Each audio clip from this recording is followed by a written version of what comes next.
Hi, Mitch from Top End, and today I'm going to show you how to set up your Ol'Mate Fire Pit. Now start by taking your base plate and setting it down where you want your fire. Next, take one of the shorter legs and one of the longer legs and slot them together like so. Then place that inside your base plate. Repeat this with the other two legs and join them all together. Now your legs are complete.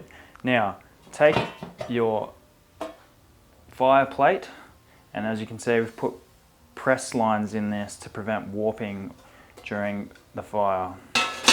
Slot this into position like so.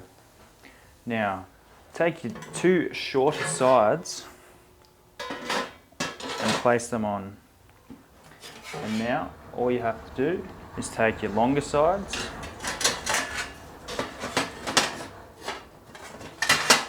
and slot them into position.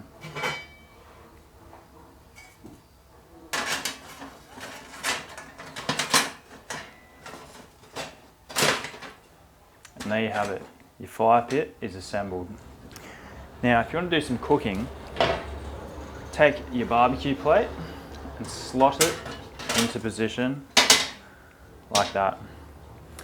Now if you don't want to have a barbecue but you have a rotisserie and you want to cook up a roast, remove your BBQ plate, take the two rotisserie adapters and slot them on the side like that. Now sit your rotisserie in them and off you go, you're cooking a roast dinner. And that's it guys. That's how you assemble the Ol'Mate Fire Pit. Happy camping.